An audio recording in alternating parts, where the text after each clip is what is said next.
Sa gilid ng Baryo Darambong, malapit sa masukal na kagubatang pinamumugaran ng mga alitaptap tuwing gabi, naroon ang barong-barong na yari sa pinagtagpi-tagping yero, kahoy at plastik. Dito naninirahan ang maglolong sina Manong Aidenko, 65 taong gulang na may bagyang pilay sa kaliwang paa, at ang kanyang 25 apo na si Katarina. Araw-araw ay maagang gumigising ang dalawa. Alas 5 pa lang ng umaga ay naghahanda na sila ng kanilang baong kaning lamig at ng tinapa. Simpleng almusal na sinasabayan ng maikling dasal ni Mang Aidenko habang nakapikit at nakahawak sa balikat ng apo. Salamat, Panginoon, sa isa pang araw na pinagkaloob sa amin ng aking apo. Basta't magkasama kami ni Katarina, ayos na. Pinagpala mo na po kami ng lubos ng aking apo dahil malakas ang aming pangangatawan. Amen. Lolo, balang araw po hindi na tinapa ang ulam natin. Magkakaroon din tayo ng sardinas sa almusal. Ikaw talaga po. Maloko ka talagang babae. Mas masarap naman po kasi ang sardinas kaysa sa tinapa, Lo, di ba? Ay, oo naman. Mas masarap talaga ang sardinas, lalo na kapag pinaghirapan. Habang naghahanda si Katarina ay inaayos naman ng matandang lalaki ang lumang bag niyang yari sa sako. Sa bag na yon ay nakalagay ang basahan, pang-is-is at lumang tabo. Ito ang mga gamit nilang panglinis sa palengke. Araw-araw silang naglalakad patungo sa pamilihang bayan ng Darambong. Mga 30 minutong lakaran mula sa kanilang tahanan ang tila naging ehersisyo na nila palagi. Sa kahabaan ng kalsadang lupa ay binabati nila ang mga kakilalang tahimik lang ngumingiti o kaya ay umiiwas ng tingin. Pero hindi alintana ni Mang Aidenko ang ganitong asal. Sa buong buhay niya kasi, ang mas mahalaga lang ay may maayos silang kinabukasan ni Katarina. Kaya kahit pinapansin man sila o hindi ng mga tao, ay araw-araw pa rin silang pumapasok at nagtatrabaho na marangal. Pagdating sa pamilihan, ay kagad silang sumalubong sa putik na halo ng tubig mula sa isdang nabubulok at dugo ng nakatay na baboy. Sumisingaw ang amoy na parang pinaghalong lupa, lansa at hasang, at dumi na rin ang kung ano-ano pang mga hayop doon. Hoy! Mang Aiden ka! Linisin mo nga itong tapat ng tindahan ko. Nung nakaraan pa ako nagsabi sa iyo bakit hindi mo pa rin ginagawa hanggang ngayon? Ay, nalinis ko na yan kahapon, Vicky. Wala ka lang kaya hindi mo nakita. Yung nalinis, bulag ka ba? Yan na yung malinis sa paningin mo. Tingnan mo nga at nilulumutan ng husta, Binabayaran ka namin para maglinis pero parang mas ang dami mong pang arte. Ulitin mo yan. At hindi na kita babayaran. Dapat mawala yung lumot dyan, ha? Ay, sige, Vicky. Pasensya ka na at ikaw na nga muna ang uunahin ko. Mabuti pa at ang matuwa-tuwa naman ako sa iyo. Nakakasira ka rin kasi ng araw Ay, sige na, bilisan mo na. Sumunod na nga ang matandang Ginoo na kaagad nilinis ang nasabing area ni Aling Vicky. Habang nasa kabila naman si Katarina ay nakikita niya kung paano alipustahin ang kanyang lolo. Pinipigil niya lang din ang sarili dahil siguradong pagagalitan siya ng matandang lalaki kapag sumagot siya sa nakatatanda. Ilang saglit pa ay nakarinig ang dalaga ng tawanan mula sa mga tindera at tinderong naroon. Gusto na talaga sana niyang pagsabihan ng mga yon, pero nakita niyang sumenya si Lolo Aidenko. Isang paalala na hindi lahat ng bagay kailangang patulan. Nagpatuloy na lang sila sa paglilinis hanggang sa mabilis na lumipas ang oras. Sa kabilang bahagi ng palengke, sa isang malaking establishmento ay kitang-kita sa pagkakakintab ng pintura at laki ng tarpaulin ang mukha ng isang negosyante. Siya si Ginoong Grido Sugapos, kilalang sakim na negosyante sa baryo. Kulot ang buhok niya, makapal ang labi. Laging nakasuot ng puting polo at gintong kwintas kapag naglalakad sa pamilihan. Siya ang pinakamayaman sa lugar na iyon at pangunahing supplier ng bigas, dilata at soft drinks. Katatapos lang ng maglolo na maglinis at manananghalian na sana, nang makita na huminto ang kotse ng nasabing negosyante. Gumilid na kagad sila at nagtago sa isang sulok dahil alam nilang ayaw na ayaw ni Ginoong Grido na makakita ng mga katulad nilang pobre. Pagbaba ng sasakyan ay nag-ayos kaagad ng lalaking malusog ng kanyang hapit na polong puti. Pagkatapos ay inayos niya rin ang mamahaling shades bago magpalinga-linga sa pamilihan. Kumusta ang mga trabahador kung mahihina pa rin hanggang ngayon? Mabuti naman at nagtatrabaho kayo na maayos. Yan talaga ang dapat niyong gawin. Magsilbi kayo sa akin na magsilbi at siguradong makakaahon kayo sa buhay. Puro talaga kayabangan at kasakiman ng taong to. Shh! Katarina, huwag kang magsalita ng kung ano-ano dyan. At baka may makarinig sa'yo masumbong pa tayo sa taong yan. Tayo lang naman po nakakarinig, Lolo. Kahit na, hindi ka dapat nagsasalita ng ganyan laban sa isang tao. Masama man ito, mabuting makitungo sa iyo. Natigil na sila sa pag-uusap dahil narinig nilang sumigaw si Ginoong Grido. Galit na galit yun na pinagsisisi pa ang isang empleyado na nahuling natutulog. Kahit oras naman talaga ng pamamahinga. Patulog-tulog ka lang! Walang silbi ang mga palamunin katulad mo rito sa pamilyan! Masisira lang ang reputasyon ng negosyo natin kapag ganyan ka na ganyan. May siya nga! Huling sabi ko na to sa'yo kapag nahuli pa kitang patulog-tulog, tatanggalin na talaga kita at wala kang makukuha kahit 5 na sahod. Nang makita ni Ginoong Grido na nakatingin na sa kanya ang ilang mga tao, ay tila bigla siyang bumait. Inakay niya ang kaninang pinagsisisipang lalaki at pakunwaring inakay at pinagpaga ng damit. O naman kasi, Alfonso Sa susunod kasi huwag mo nang uulitin yun. O sige na, bumalik ka na sa pagtulog. Mamaya magpapamerienda ako. Tumangutango lang ang empleyadong nasaktan at pagkatapos ay iniwan na niya ang negosyanteng sakim na humarap naman sa mga tao. Kumaway-kaway pa yon habang nakangiti bago bumalik sa loob ng sasakyan. Hindi lingid sa kaalaman ng karamihan na ayaw ni Ginoong Grido sa mga mahihirap. Para kasi sa kanya, dapat ay may sariling puhunan ng bawat isa. Ang mga gaya ni Mang Aidenco at Katarina na namamasukan, nakikisalo at nagtitiis sa trabaho ay mga pabigat lang sa lipunan ang tingin niya. Hinayaan na lang ng maglolo ang tagpong yun. Kumain na sila ng pananghalian at nagpahinga bago bumalik sa pagtatrabaho. Lumipas ang mga araw. Ganun pa rin ang sistema nila.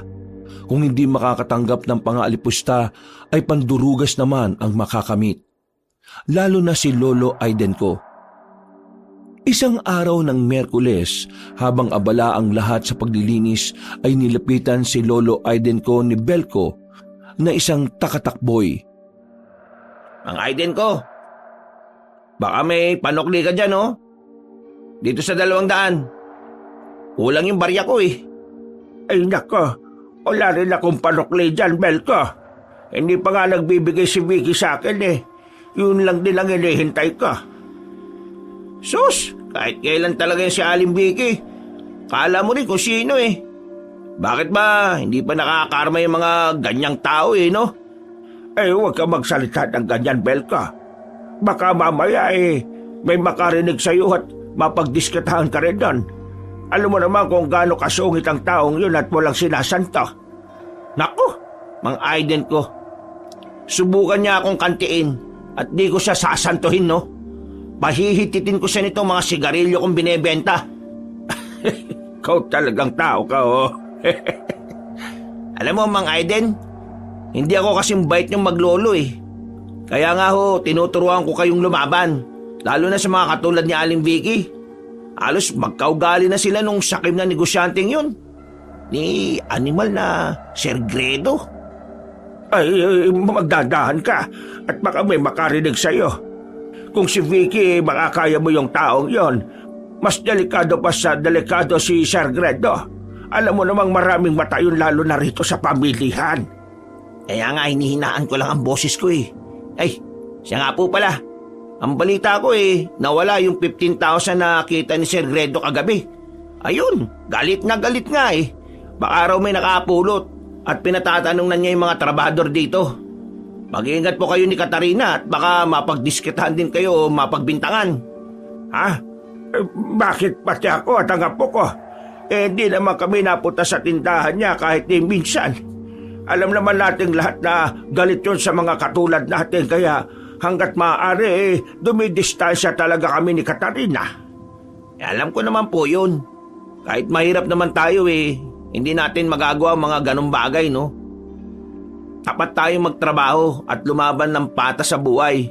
Sana nga lang, kung sino man ang kumuha nun, mabalik na para matapos na yung maling akala sa mga katulad nating payak ang pamumuhay.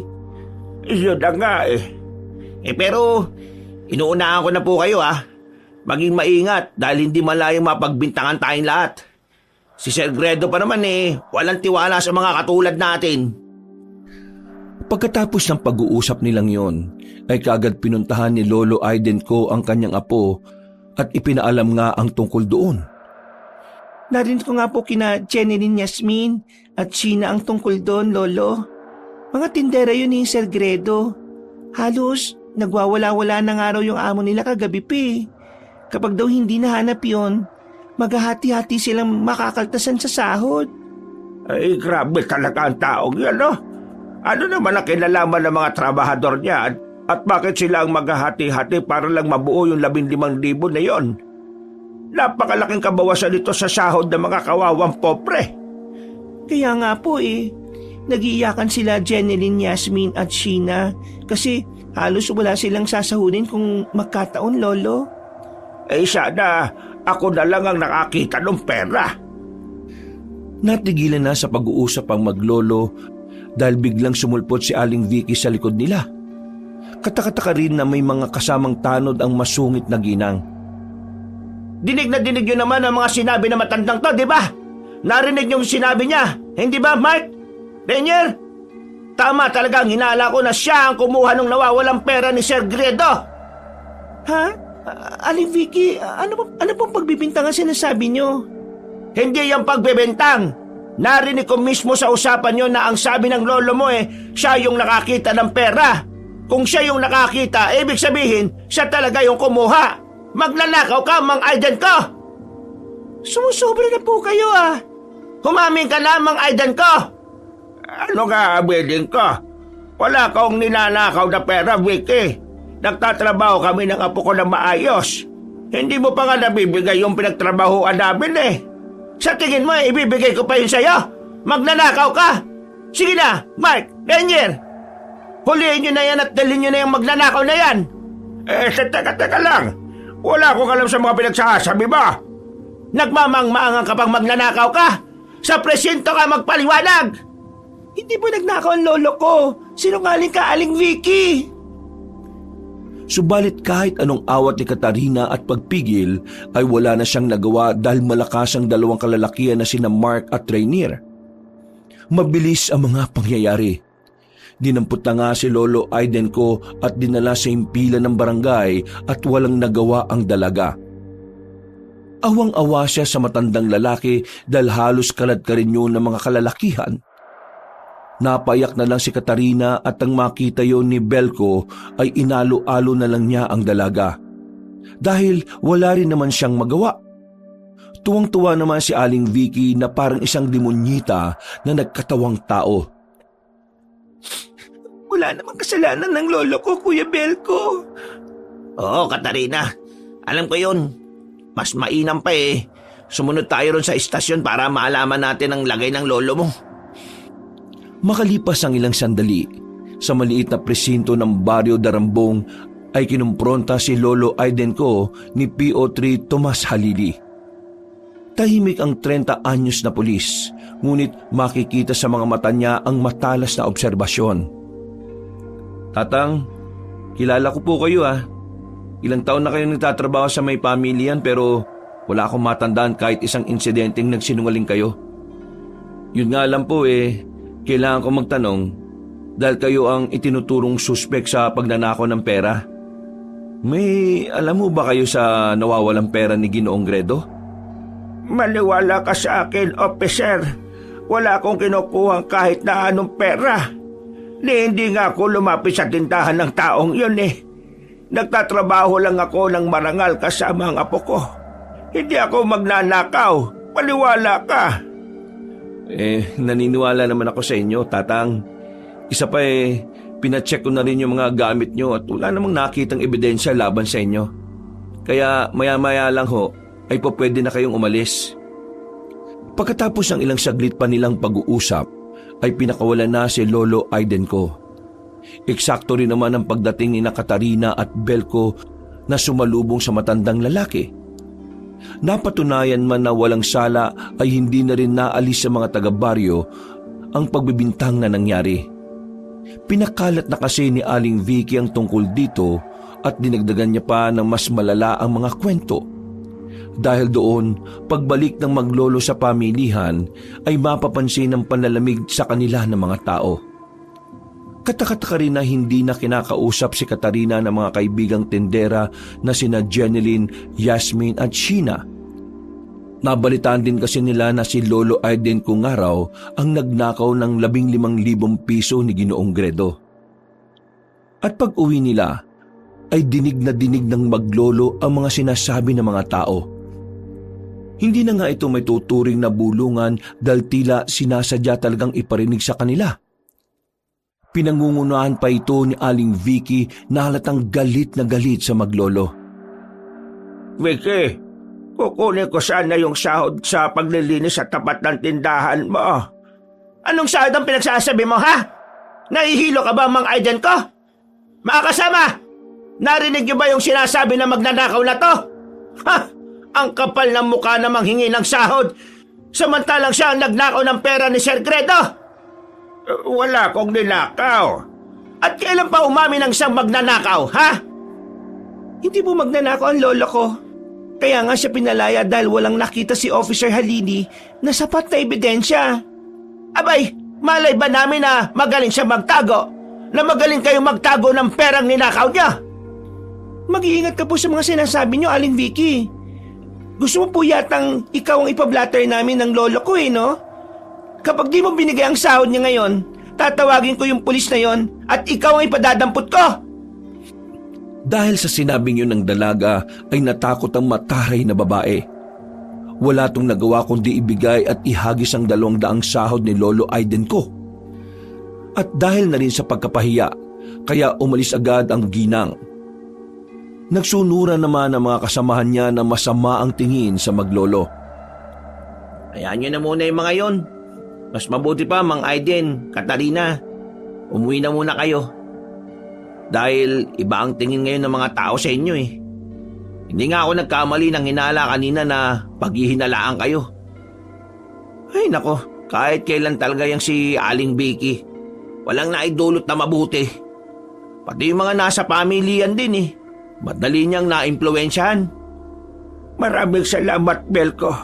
At isa ka sa mga naniniwala sa amin ng apo ko. Siyempre naman po. Sino-sino pa ba magtutulungan kundi tayo mga pobre sa paningin nila? Sige na, at uuwi na muna kami ng apo ko. Salamat ulit. Salamat, Kuya Belko. Kinagabihan ay tahimik na kumain ng maglolo na ulam ang sardinas. Walang kibo si Katarina habang si Lolo Aidenko ay nakatingin lang sa kanyang apo. Alam na matandang Ginoo na nasaktan ng husto ang kalooban ng dalaga.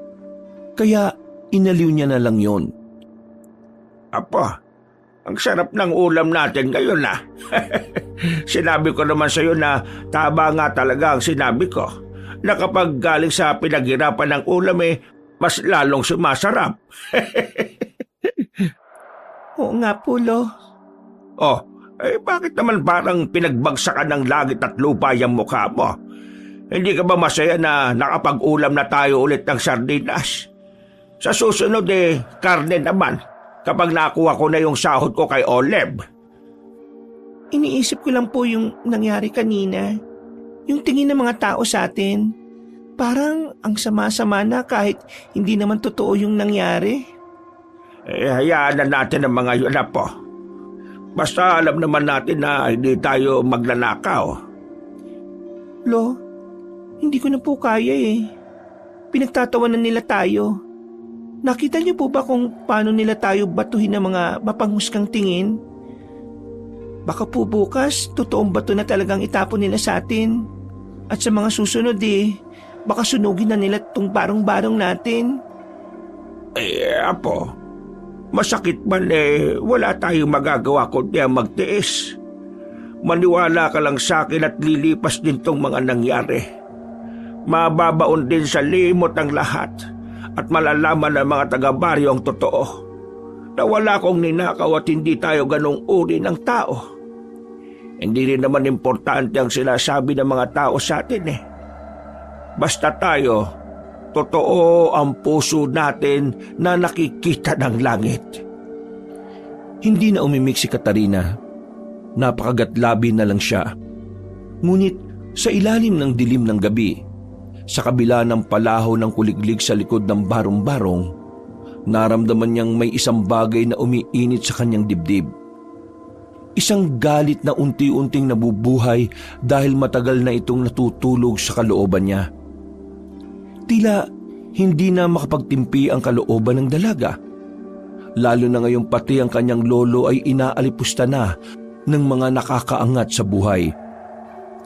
Habang natutulog, ay naalimpungatan siya at bumangon. Pagdating sa marumi nilang banyo ay umihi kaagad siya. Papikit-pikit pa nga ang kanyang mga mata nang walang ano-ano ay meron siyang nakitang mga anino sa labas ng bahay. Eksakto pagkusot ng mga mata niya ay nakarinig na siya ng pagtilhapo ng tubig. Pagsilip sa labas ng bahay ay nakita niyang nakakalat na sa harapan ang sari-saring nabubulok na hasang at iba pang lamang loob ng hayop na walang pakinabang. Masukasukang nagtakip ng ilong ang dalaga habang sinusundan ng tingin ng gumawa nito. Hindi na niya naabutan ng mga yon dahil nadulas siya sa mismong mga hasang. Nang marinig ito ni Lolo Aidenko ay bumangon yun at sumilip sa bintana. Pagkakita niya sa apong nahihirapan ay tinulungan niya ito makatayo. Ano nangyari dito, Apo? May nakita po ako nagagis nitong mga hasang at lamang loob ng karne, Lolo. Nakilala mo ba? Hindi ko na po nahabol dahil nadulas nga ako Pero sigurado kong inutusan lang yun ni Aling Vicky. Ay naku, ang sama-sama talaga ng taong yun. Demonyitas yung babae siya. Huwag ka magsalita ng ganyan, Apo. Wala tayong pruweba. Baka matulad lang tayo sa kanya na mapagbintang. Lolo naman po Alam naman po natin pareho na siya lang ang makakagawa ng ganitong kasamang bagay. Ipapablatter ko talaga siya bukas. Apo, pakiusap. Tama na. Ayoko na ng gulo Mas mainam na manahimik na lang tayo para tahimik ang buhay natin. Matapos makita ng dalaga ang itsura ng kanyang lolo na tila nanlulumo, ay tumigil na lang din siya. Kahit ang totoo sa kanyang dibdib ay galit na talaga siya. Pagkatapos linisin ng mga kalat ay natulog na ulit ang maglolo. Kinabukasan ay nagising si Katarina sa maagang tilaok na manok. Dahan-dahan siyang bumangon sa papag at nagluto ng itlog na binili rin kagabi. Nagsangag din siya ng bahaw at nang matapos na ay tinapik niya sa balikat ang nakatihayang si Mang Aidenko. Lo, gising na po. Nakapagluto na ako ng almusal at nagtimpla na rin po ako ng kape. Habang mainit pa po kumain na tayo para makapag-asikaso na rin po ako. Baka mahuli tayo sa pamilihan Ay, sige, Apo. Ililigpit ko lang tong pinaghigaan ko. Sige po, maliligo na po muna ako. Kumain na lang po kayo sa kusina, Lo, ha? Nang matapos na silang makapag-almusal, ay masigla na silang nagtungo sa pamilihan. Hindi na sila nagdala ng pangdinis dahil iba ang trabaho nila ngayong araw. Magbubuhat sila ng mga kahon ng gulay at prutas para sa mga tindera. Mabilis na lumipas ang oras. Sa dami ng kanilang ginawa ay halos hindi sila makapagmeryenda pero ayos lang sa maglolo. Ang goal kasi nila ay makapag-uwi ng kaunting kita at pera saka ng tira-tirang gulay.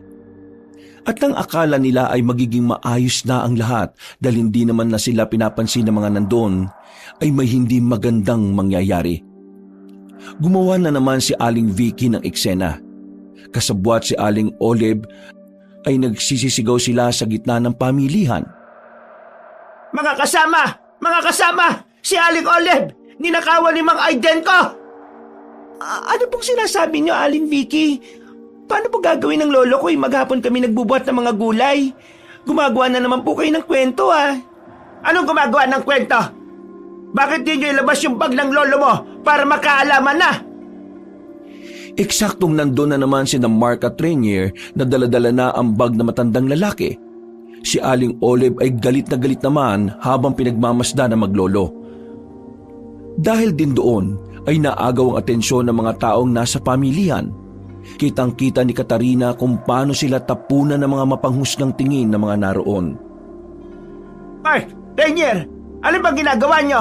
Kalkalin nyo na yung bag ng magnanakaw na yan! Bakit po nasa inyo yung gamit ng lolo ko?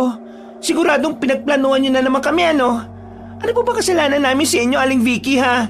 Palagi nyo na lang po kaming pinagdidiskitahan. Manahimik ang babae ka! Huwag mong pagtakpan yung lolo mong magnanakaw! Maliban na lang kung magkasabwat kayong dalawa! Hindi po totoo yung sinasabi nyo. Mahirap lang po kami pero hindi kami magnanakaw. Nagtatrabaho po kami na maayos. Sos! Narinig ko na yan! Ano bang hinihintay nyo, Mark, Rainier? Sige na! Buksan nyo na yung bag ni Mang Aiden ko! Hindi na nga napigil pa ang dalawang lalaki na kinalkalang lumang bag na matandang Ginoo.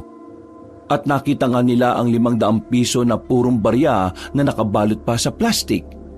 Nang makita yon ni Aling Olive ay galit na galit siyang lumapit at kinuha ang pera. Pagkatapos noon ay kung ano-anong masasakit na salita ang ibinato niya kay Lolo Aiden ko. At dahil doon ay ipinagsigawan din ng ginang na hindi niya bibigyan ng sahod ang matandang lalaki. Olive naman, alam mo namang hindi ko magagawa ang bagay na yan. At saka, nandito lang kami maghapon ng apo ko sa gulayan kaya imposible yung ibinibintang nila. Kailangan ko yung sahod na yon dahil wala na kaming makakain ngayong gabi ng apo ko.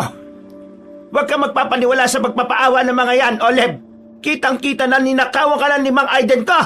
Dapat talaga sa taong yan maparusahan. Olive, hindi ko magagawa yun sa'yo. Alam kong alam mo yon. Bago pa matapos ng matandang lalaki ang pagsasalita, ay pinag-aampas na siya ni Aling Olive. Sumigunda rin si Aling Vicky na galit na galit. Dahil doon ay humarang na si Katarina kaya siya ang tumamo ng mga hampas ng dalawang ginang. Dahil sa eksenang yon ay hindi na malaya ng lahat na dumating pala si Ginoong Grido. Huminto sila at napatingin lahat sa negosyanteng galit na galit din ang muka. Siya ba yung sinasabing nagnakaw ng pera ko? Apo, sir, siya yon. Hindi lang nakita sa kanya yung pera kaya pinakawalan siya ng mga pulis. Pero ngayon, nahuli na siya mismo dahil ninakawan niya si Aling Olive. Abay, gago ka, magnanakaw ka! Matanda ka na pero ayaw mong magbanat ng buto, ha? Wala pong kasalanan ng lolo ko. Hindi po kami magnanakaw. Tumabi ka dyan, babae ka! At huwag kang paharang-hara dyan! Nang mahawi si Katarina, ay isang malakas na hampasang pinaunday ng matabang negosyante kay Lolo Aiden ko. Halos mabugbog na ang matandang lalaki kaya nagsisigaw ng tulong ang dalaga. Dumating naman si Belko pero nang sinubukan niyang umawat ay binalaan siya ni Aling Vicky na kapag nakisali ay madadamay siya sa gulo. Dahil doon ay napapakuyom na lang ang lalaki habang pinagmamasdang alipustahin ang maglolo. Dahil sa pambubugbog ay tumama ang nguso ni Lolo Aiden ko sa kahoy at pumutok yon. Nang tumagas ang dugo ay mas lalong napasigaw si Katarina pero hindi pa rin tumigil si Ginoong Grido sa paghataw. Samantalang nakatingin lang ang mga taong tila nasisiyahan sa nangyayari, lalo na si Aling Vicky. Mabuti na lang ay napadaan doon si Officer Halili kaya naawat ang gulo. Dinala niya ang lahat ng involved sa tanggapan at doon ay pinagharap-harap. Umiiyak naman si Katarina habang nakaupo sa tapat ng mesa ng pulis, habang si Lolo Aiden ko naman ay tulalang nakatakip ng bibig upang mapigilan ang pagdurugo ng labi. Habang iniimbestigahan ang pangyayari, ay pinakita ni Ginoong Grido ang malabong kuha ng CCTV sa kanyang malaking tindahan. Pero hindi naman pala ang matandang lalaki ang salarin, kundi si Alfonso na umalis na matapos magnakaw ng 15,000 piso. Dahil doon ay gigil na umalis ng himpilan na matabang negosyante. Pinayuhan kasi siya ni Officer Halili na posibleng makasuhan siya sa pananakit kay Lolo Aiden ko. At para wala ng gulo ay nag-areglo na lang sila. Pero hindi pa rin natapos ang gulo dahil nga sa reklamo ni Aling Olive na nagnakaw nga raw ng 500 piso si Lolo Aiden ko. Ginatungan pa ng ginatungan ni Aling Vicky para talagang magreklamo ang kapwa niya tindera. Marami kami nakasaksi ron. Nakita ni na Mark Rainier at mismong si Aling Olive na nasa bag na magnanakaw na yan yung 500 barya na nawawala. Hindi ko ginawa yan. May naglagay lang nun sa bag ko. Nagsasabi mo sinungaling ka, kitang-kita na nga. Talaga naman mga sinungaling kayo eh. Paano po napunta sa inyo yung bag ng lolo ko? Tapos nandun na bigla yung pera. Sige nga po, ipaliwanag niyo yun. Wala kang galang na bata ka. Teka, totoo ba yung sinabi ni Katrina, Aling Vicky? Ha? Kapag nalaman ng kapulisan na kayo ang may pakana nito, pwede po kayo makasuhan sa ginawa nyo. Mas mabuti pa po mag-sorry na kayo ngayon pa lang at ibigay nyo na yung sahod na maglolo para matapos na to. Bakit naman po ako magsisinungaling, officer? Sige po, kahit ipagtanong nyo pa, pare-pareho lang ang sasabihin ng mga nasa pamilihan. Ikulong nyo na ang taong yan. Naintindihan ko. Mang Aiden ko, habang wala pa tayong ebidensyang pabor sa inyo, pansamantala kayong may kukulong dito. Nako, dapat lang. Buti nga sa'yo magnanakaw ka. Pero sir, hindi po magagawa ng lolo ko yun. Mabubulok sa kulungan niyang lolo mo. Mga patay gutom na magnanakaw. Wala nang nagawa ang maglolo kundi sumunod. Nakulong nga pansamantala si Mang Aiden ko dahilan para mapayak na lang si Katarina. At hindi pa man din nare-resolba ang kaso ay kaagad nitong kumalat sa buong baryo Darambong. At dahil sa pinagsamang pag-uudyok ni Ginoong Grido at Aling Vicky kaya mas lumala pa ang sitwasyon. Kinabukasan, habang nag-aayos si Katarina ng mga nilutong pagkain para ihatid sa kulungan, ay nakita niyang binato ang bubong nila ng mga kabataang lansangan. Sumigaw pa ang mga yon ng magnanakaw at tuwang-tuwa pa. Ang mas masakla pa ay nakikita na ang mga bata ng mga magulang nila pero hindi sila sinasaway. Isinantabi na lang ng dalaga ang mga yon at nagtuloy-tuloy sa pupuntahan. Pagdating niya ng pamilihan ay dinig niya ang mga boses na nagtatawanan at nangungutya sa kanilang maglolo. Kahit mismong sina Janeline, Yasmin at Sheena ay hindi na siya nilalapitan. Nang makita siya ni Belko ay hinatak kagad siya ng binata palayo sa lugar para hindi na marinig ang masasakit na salita. Magkasama na lang silang nagtungo sa impilan. Ang balita ako ron sa pamilya hindi na raw kayo papapasukin doon? Wala akong pakialam sa kanilang lahat, Belko. Magsama-sama silang mga sinungaling. Dahil sa kanila, nakulong ang lolo ko nang walang kasalanan. Huwag ka mag-alala. Makakalaya rin kaagad ang lolo mo. Sigurado ako dyan. Kasi nakita ko si Officer Halili kanina sa pamilihan na masinsina kinakausap si Aling Olive. Ang dinig ko inatrasan niya ang kaso dahil hindi naman pala totoo. Hindi na umimik ang dalaga. Nakuyom na lang niya ang kamao hanggang sa namalaya na lang niyang naiyak na siya.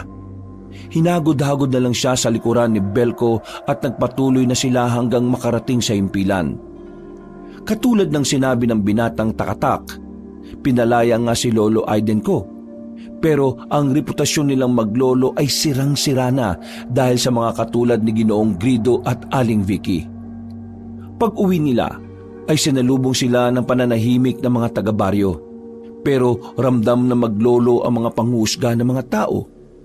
Hinarang pa sila ng 3 lalaki at tinulak si Lolo Aiden ko ng isa at binato pa sila ng bote. Papalag sana si Katarina pero pinigilan siya ng kanyang lolo at sinabi noon na umalis na lang sila at umuwi na. Hanggang sa umalis na lang ang 3 lasing. Lolo naman, bakit niyo ako pinigilan? Pikam-pika na po ko sa mga taga-baryo eh. Ano bang ginagawa natin sa kanila para ituring tayo mga kriminal? Kulang na po eh, barilin nila tayo eh. Kung nakamamatay lang ang mga tingin, siguradong natatad na po tayong dalawa. Apo, napapagod na ako. Umuwi na tayo sa bahay at magpahinga. Pakiusap. Napabuntong hininga na lang si Katarina at wala nang nagawa kundi samahan ng lolo niya pauwi ng bahay. Pagkatapos nilang magapunan ay natulog kagad ang matandang lalaki. Si Katarina naman ay nakadungaw lang sa bintana at nag-iisip ng mga bagay-bagay. Hindi pa rin kasi matanggap na parabang pinagkakaisan sila ng mga tao sa Baryo Darambong. Napayak na naman siya sa galit na nararamdaman at tumingin siya sa bilog na buwan. Tumitig siya roon ng matagal na parang kinakausap ito.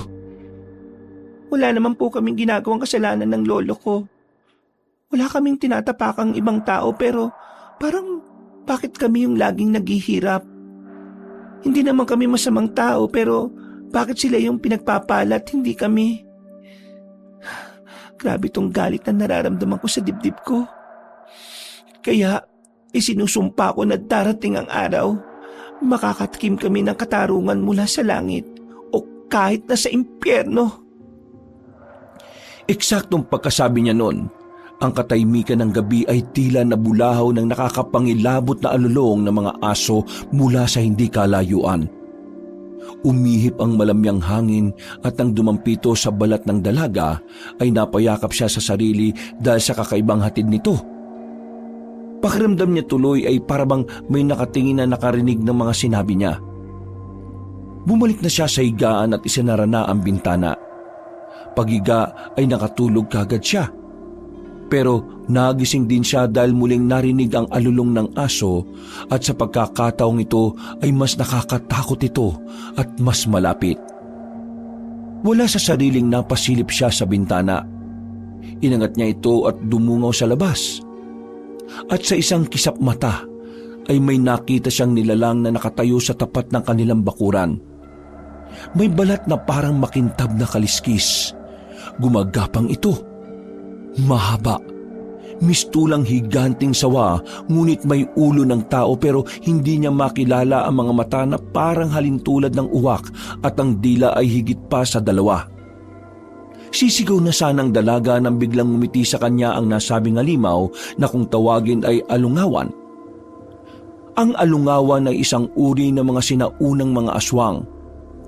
Kadalasan itong makikita sa mga kabundukan. Minsan sa loob ng 10 taon ay umaatake sila ng mga inosenteng tao para mapunan ang gutom. Pagkatapos ay isang kisap mata rin, bigla na rin yung maglalahong parang bula. Ano yung nakita ko? Imahinasyon ko lang ba yun? Diyos ko! Dala ng takot ay isinaranan niya ulit ang bintana at pinilit na matulog. Kinabukasan, habang nag-aasikaso o maglolo para sana pumuntang pamilihan at magtrabaho, maaga pa lang ay dinalaw na sila ni Belko para ihatid ang isang masamang balita. Tinimplahan muna nila ng kape ang binata bago sila mag-usap-usap. Bakit ka ba ang aga mong bumisita, Belko? Siguradong importante ang pakay mo kaya nagpunta ka rito kagad. Pasensya na po, Mang Aiden. Kung naabala ko kayo ni Katrina ng ganito kaaga. Hindi naman masyado pero papunta na sana kami ng apo ko sa pamilihan eh. Hinihintay ko na lang din siyang matapos magkayak.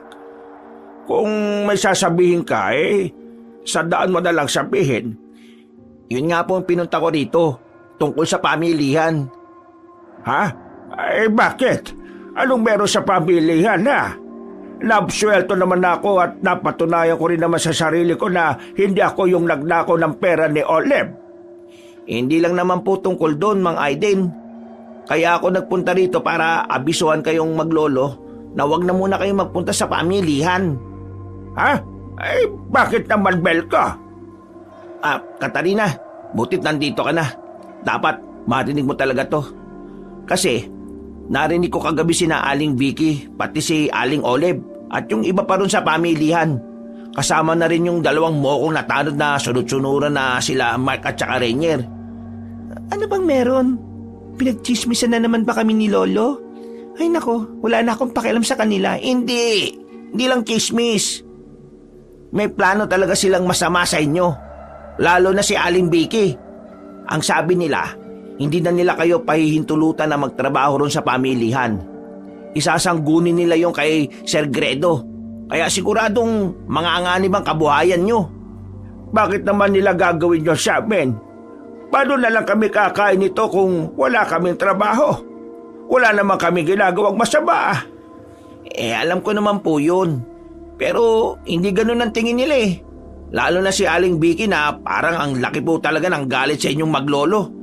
Kaya ang payo ko sa inyo, wag na muna kayong magpupunta ron sa pamilya para makaiwas na rin sa gulo. Kasi baka mamaya mas lumala pang sitwasyon eh. Paano na lang kung walang katulad ni Officer Halili na nagtatanggol sa inyo? Di makukulong na ng tuluyan si Mang Aiden kung nagkataon. Basta, babalitaan ko kayo palagi kung ano mga ganap at plano nila laban sa inyo. Wag na muna kayong pumunta ron ha. Hanggat maaari nga dito na lang muna kayo kasi kalat na yung maling pagchichismis ni Aling Vicky sa inyo. Puro talaga yung babae na yun Dahil tuloy sa mga usapang yon, ay tila wala nang nagawa ang maglolo. Hindi na nga sila tumuloy sa pagpunta sa pamilihan at nanatili na lang sa kanilang barong-barong. At para maitawid ang gutom sa ilang araw, ay nagbigay si Belko ng kaunting tulong. Wala namang nagawa ang maglolo kundi tanggapin ang pera dahil walang-wala na talaga silang makakain. Lalo na ngayon wala na silang kabuhayan. Laking pasasalamat talaga nila dahil may mga taong katulad ni Belko na hindi man biniyayaan ng yaman pero may napakalaking puso na handang tumulong at magbigay kahit na walang-wala rin siya. Sa mga lumipas pang araw, para naman hindi umasa sa kung sino-sino ay naisipan na lang ng maglolo na manguha ng mga makakain sa kakahuyan na malapit lang sa kanila. Halos 1 linggo ring natahimik ang buhay nila at tila mas nakasanayan na nila ang ganon. Para meron silang makain ay nangunguha sila ng mga ligaw na kamote, saging at kung ano-ano pang prutas at gulay. Biyernes at palubog na ang araw. Napakatahimik at kakaiba ang ihip ng hangin. Tila ba may binubuong panganib sa pagitan ng mga punong kahoy sa gilid ng Baryo Darambong. Sa kadiliman ng kagubatan ay naroon si Katarina at nakaupo sa isang mataas na sanga ng punong santol. Sa pamamalagi roon ay nasanay na siyang puntahan ito kapag gusto niyang mapag-isa. Mas gusto niya ang katahimikan ng kakahuyan kaysa sa paulit-ulit na bulungan ng mga taga-baryo. Doon kasi ay nakakapag-relax siya at hindi naiisip ang hindi patas sa pagtrato sa kanila ng mga taga-baryo. Basta kasi may masamang nangyayari ay sila na kagad ang itinuturo na parang sila ang ugat ng kamalasan. Kahit anong isip niya din kasi ay hindi niya maintindihan kung bakit gano'n na lang katindi ang galit ni Aling Vicky sa kanilang maglolo. Minsan na nga niyang natanong si Mang Aiden ko kung may nagawa ba yung masama sa nasabing ginang, pero wala rin namang maisip ang matandang lalaki. Habang nakasandal si Katarina sa katawan ng puno at nagmumuni-muni, ay may narinig siyang kakaibang tunog sa malayo. Tila sinasabayan ito ng pagdaing ng mga insekto sa kakahuyan. At ilang saglit pa ay napagtanto niyang tunog ito ng ahas. Mabilis niyang iginala ang tingin pero tahimik lang siyang nagmamasid sa kung saan-saan. Ano yung ingay na yun? Tunog ng ahas yun Lumuhod siya sa sanga at dahan-dahang sumilip. Sa pagitan ng mga anino sa lupa ay may naaninag siyang gumagalaw. Mahaba ito, makintab at gumagapang na parang isang dambuhalang ahas. Pero nagulat siya at muntik nang mapasigaw dahil nakita niya ang pinakadulo nito ay may kamay at mukha ng tao. Natutop niya agad ang bibig at nagsumiksik pa sa sulok ng punong pinagtataguan. Ano yun? Taong ahas ba yun? Teka, parang nakita ko na yun nung isang gabi kung ganon, hindi guni-guni yun o ilusyon yung nakita ko. Nagsimula siyang mangilabot at muling pinagmasdan ang nasabing nakakatakot na nilalang. Nang mafokusan niya ito ng tingin, ay mas lalo siyang nagimbal sa nakita. Mas nanayo ang mga balahibo ni Katarina nang makita niyang unti-unting bumangon ng aswang. Itinaas ang kalahating katawan nito at nagmistulang tao. May mukhang kulubot, mapupulang mga mata at bunganga na puno ng matutulis ng ngipin. Ang balat nito ay nanlilimahid sa itim na kaliskis. Tila isa itong kasumpa-sumpang nilalang na ipinanganak mula sa galit ng kalikasan. Sa isang iglap ay niluwan ng nasabing nilalang ang isang tao at laking gulat ng dalaga nang makita si Aling Olive na kumikislot-kislot, sinyales na buhay pa. Diyos ko, si Aling Olive yun Kinain niya at iniluwa si Aling Olive. Kailangan niya ng tulong. Nakita niya kung paanong hirap na gumapang ang ginang na nanlilimahid sa katas ng taong ahas. Sumisigaw yon pero dahil sa liblib na lugar kaya wala namang ibang nakakarinig maliban lang kay Katarina na naroon mismo. Gusto niya mang tulungan ng kaawa-awang Ali pero mas nabalot siya ng takot at kaunting tuwa. Hindi niya rin alam kung tama ang nararamdaman niya.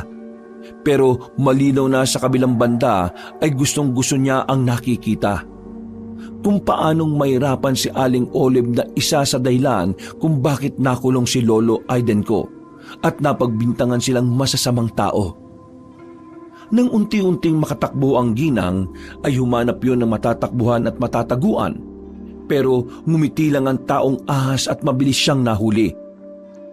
Ilang saglit pa nga ay kitang-kita ng dalawang mga mata ni Katarina kung paanong lingkisin ni Aling Olive ng aswang na kung tawagin ay alungawan o sa mas madaling salita ay taong ahas.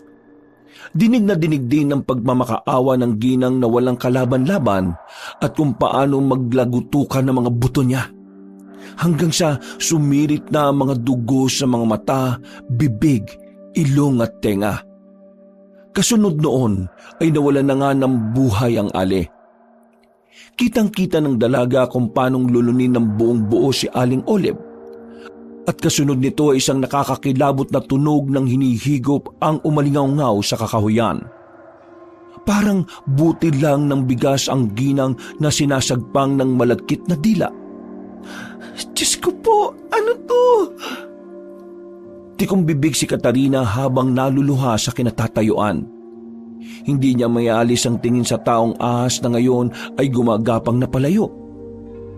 Nang mawala na sa paningin niya ang halimaw, ay hindi na nakatiis ang dalaga na nasuka dahil sa sobrang tensyon at takot. Kahit wala naman siyang masyadong kinain kaninang tanghali, pakiramdam niya ay naisukan niya ang lahat ng laman ng tiyan niya. Nanginginig siyang tumakbo sa kanilang bahay at pagdating doon ay natameme na lang siya dahil nakita niya si Lolo Aidenko at Belko na magkausap sa labas habang nagkakape. Oh, ba't ngayon ka lang dumating? May dala akong pagkain Pinabibigay ni Officer Alilik kasi nalaman niyang wala na pala kayo ni Mang Aiden dun sa pamilyan. Napadaan kasi siya dun kanina kaya natanong niya sa akin at nasabi ko lahat. Oh, teka. Umiiyak ka ba? Bakit parang nanginginig at namumutla ka? Ayos ka lang ba, ha? Ayos ka lang ba, Apo? Hindi na nagawang makasagot ni Katarina. Gustuhin niya mang magsalita pero pakiramdam niya ay parang namanhid ang buo niyang katawan dahil sa matinding takot. Bigla na lang nagdilim ang paningin at ang huli na lamang niyang natandaan ay ang mga boses ni na Lolo Aidenko at Belko na sumisigaw sa pag-aalala. Nagising si Katarina sa klinika ng Baryo Darambong. bumungad sa kanya ang hindi maipintang mukha ng kanyang lolo dahil sa pinaghalong tuwa at pag-aalala. Nasa likod ng matandang Ginoo si Belko na halatang nag-aalala rin at nasa bandang pintuan naman si Officer Halili na nakangiti lang. At dahil pamilyar na sa dalagang amoy at itsura ng lugar, kaya napakunot na lang siya ng noo. Anong nangyari? Anong ginagawa ko dito sa klinika sa baryo? Nawalan ka ng malay kagabi. Kagabi? Oo, kagabi pa. Yung pag-uwi mo galing sa kakahuyan. Nang sabihin niyo ni Belko, ay muling nanumbalik kay Katarina ang tungkol sa nakita niyang alungawan na kumain ng buo kay Aling Oleb. Dahil din tuloy doon, ay nanumbalik ang takot sa kanyang kalamnan. Pero sa pagkakataong yon, ay tila kontrolado na niya ang tensyon. Ayos ka lang ba? Parang namumutla ka na naman, Katarina. Si Aling Oleb? Anong alam mo kay Aling Oleb? Nakita mo ba siya sa gubat kagabi? Opo. Saan mo siya nakita? Hindi pa pwedeng maideklara na nawawala siya dahil kailangan lumipas muna ng 24 oras. Pero sigurado makakatulong ito kapag sinabi mo sa akin kung saan mo siya nakita. Sa kakahuyan, sir. Pero kinakain siya ng taong ahas. Nagulat sina Lolo Aidenko, Belko at Officer Halili sa narinig. Hindi tuloy nila alam kung paniniwalaan ang sinabi ni Katarina o hindi. Nang mapansin niyo ng dalaga ay sumigunda kagad siya sa mga kausap. Maniwala kayo. Totoo yung sinabi ko, Lolo Aiden, Officer, Belko. Yun ang dahilan kaya ako nahimatay dahil sa sobrang takot sa nakita ko. Sige, ikukonsidera ko yung mga sinabi mo. Pero pasensya ka na talaga kung mahirap paniwalaan. Pero totoo talaga yung nakita ko. Para mahimasmasan ng tuluyan ay pinagpahinga na nga muna nila si Katarina. Wala na munang umistorbo sa dalaga dahil kitang-kita naman na tila stress na ito sa mga nangyayari. Samantala, kumalat nga kagad sa buong baryo ang tungkol sa pagkawala ni Aling Oleb. At ang demonyitang si Aling Vicky ay nagpasimula na naman ng usap-usapan ng pagbibintang sa maglolo. Kaya dahil doon ay mas lalong nagalit ang mga taga-baryo kay Lolo Aidenko at Katarina. Lalo na nang matagpuan na nga ang bangkay ni Aling Oleb dun sa ilog malapit sa lugar na sinasabi ng dalaga. 3 araw pa lang ang nakalilipas pero halos magnas na ang katawan ng ginang na parang nababad sa asido. Nang suriin nga ito ng forensic team mula sa bayan ay lumabas nga na galing ang ginang sa loob ng katawan ng sawa. Pero meron ding nakitang DNA galing sa loob ng katawan ng isang tao. Kaya naguguluhan ng mga pulis kung ano at paano talaga namatay si Aling Oleb. Samantala, nang pauwi na ang maglolo galing sa klinik ay wala silang ibang mapagpipilian kundi ang dumaan sa pamilihan. Sinalubong nga sila ng masamang tingin ng mga taga-baryo. Nandito na naman kayo! Ang tigas talaga ng mukha niyong maglolo, no? Sigurado kayo ang dahilan kung bakit namatay si Aling Oleb. Kayo lang naman ang may rason para gawin niyo sa kanya. Mag-iingat ka po sa sinasabi mo, Aling Vicky. Panay ka naman po pagbibintang sa amin ni lolo ko eh. Ay bakit? Totoo naman Malapit lang sa inyo nakita yung bangkay niya. Paano siya napunta ron? Hindi naman siya nakakaabot sa mabahong lugar na yon. Kapag lumabas na ang totoong investigasyon ng mga pulis, makukulong na kayo at mabubulok ng lolo mo sa kulungan. Tama na Aling Vicky.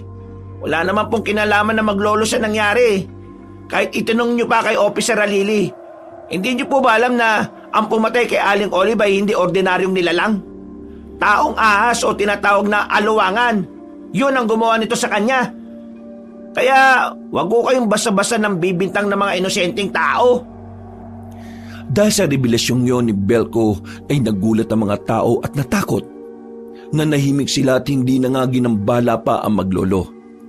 Pero si Aling Vicky ay tila umisip na naman ng paraan kung paano may babalik ang sisi dun sa maglolo.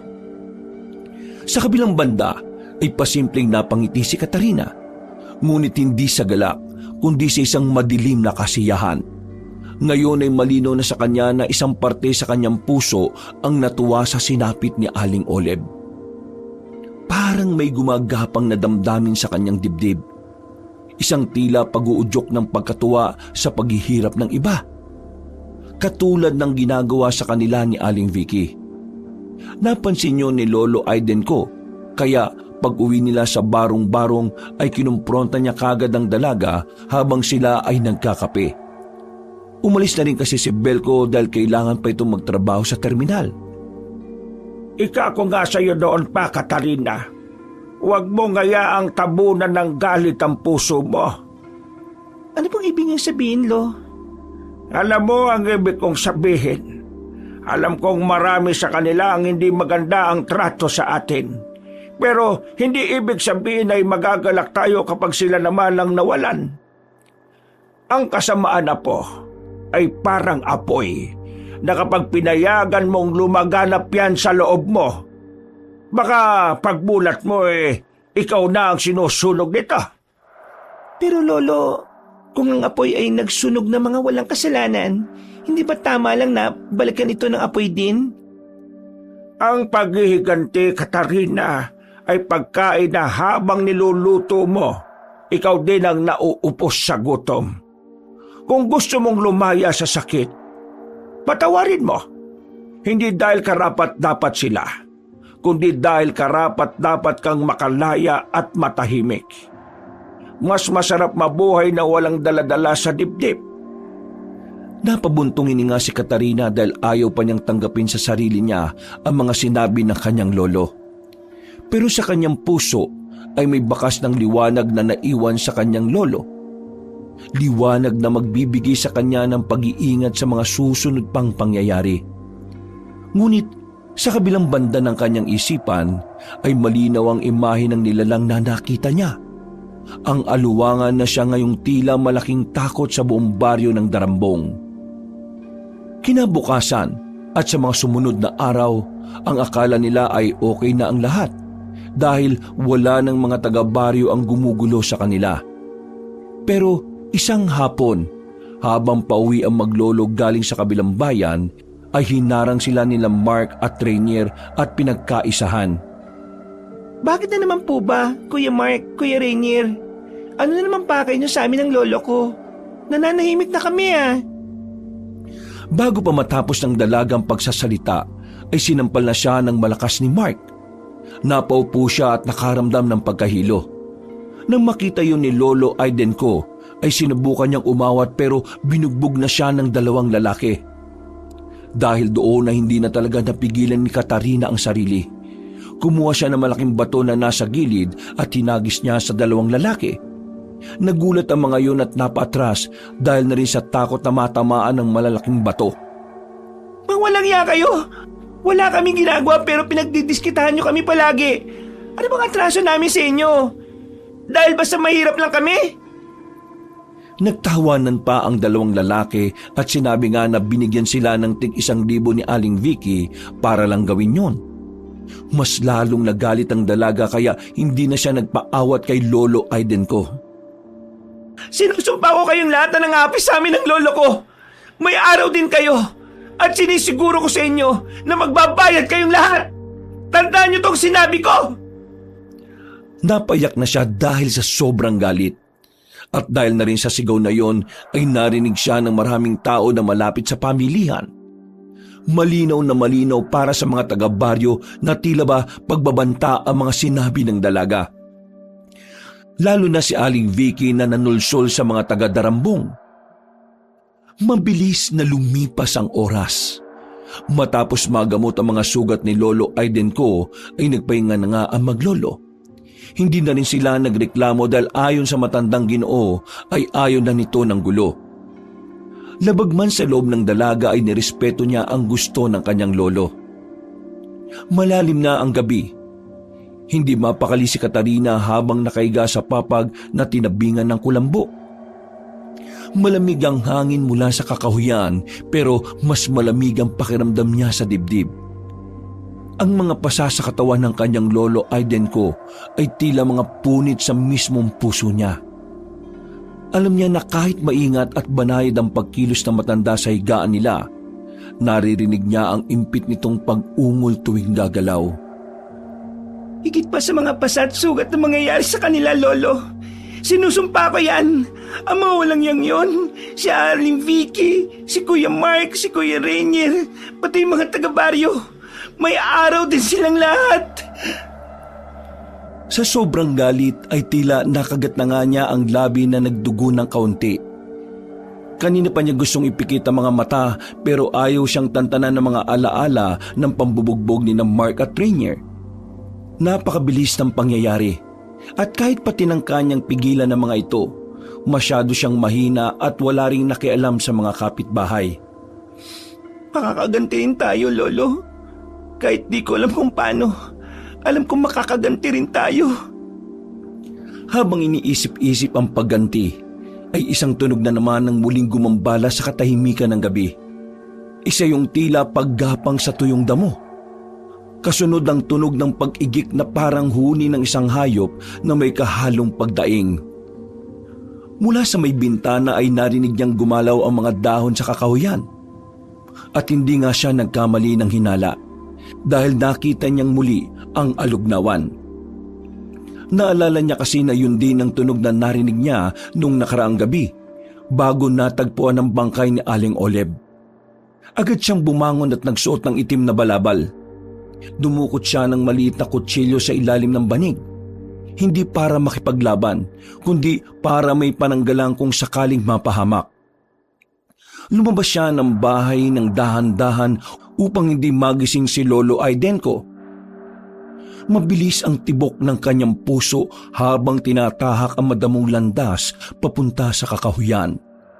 Matagal-tagal na rin siyang hindi naglalakad sa kakahuyan ng ganun kadilim. Pero hindi siya natatakot.